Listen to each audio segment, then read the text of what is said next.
When you onboard a new client, there are some important questions that I want you to start asking your new clients that will help you interact and connect with them more easily, other than just their name, their address, and their phone number. That's what we're going to talk about in today's video, and stick with me till the end because I have an additional resource available for you.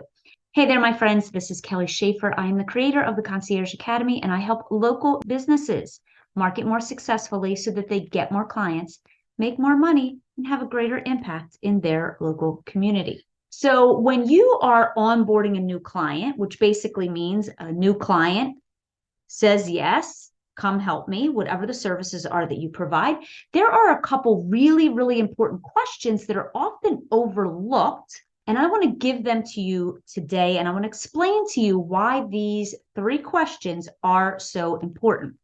So the first question you want to ask them, other than name, address, phone number, and email, is what is the best way for me to contact you?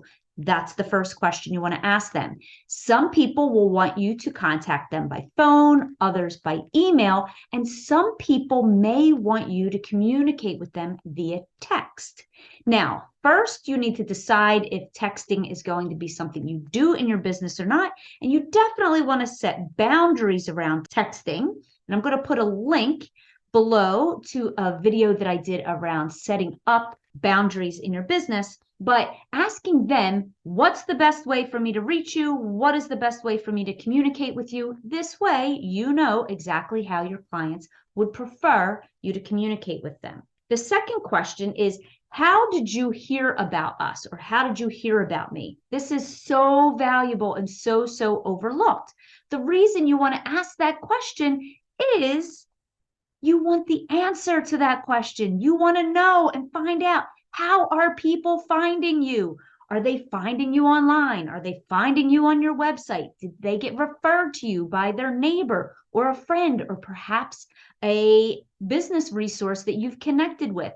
You want to know that information because that information is so valuable.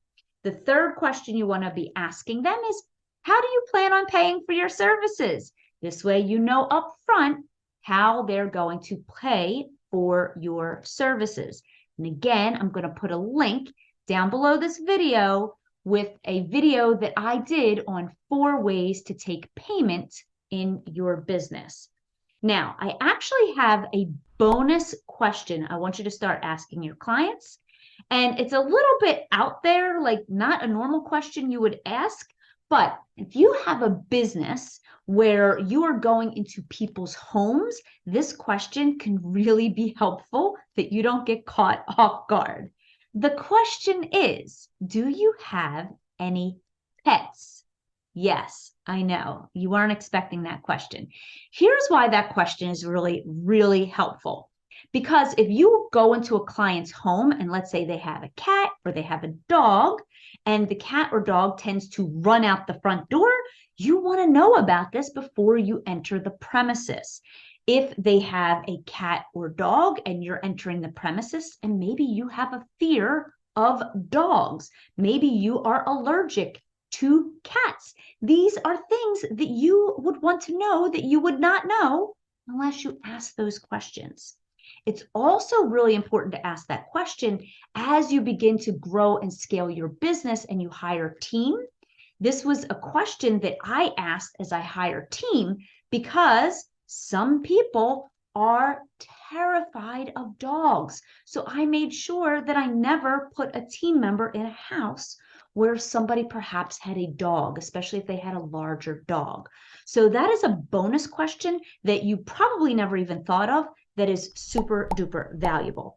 Now, in addition to this, I want you to consider some other things that you're going to do as you are onboarding your clients. And some of those things might be a welcome email, and it might be a confirmation email. And if you want a copy of the email that I send clients when we onboard new clients, and you want to know the other questions that I ask on a phone inquiry, and perhaps you even want to know about the client care checklist that I use when I meet a client for the first time or go to their home, I am putting a link to a resource resource down in the description that is called the Concierge Starter Kit.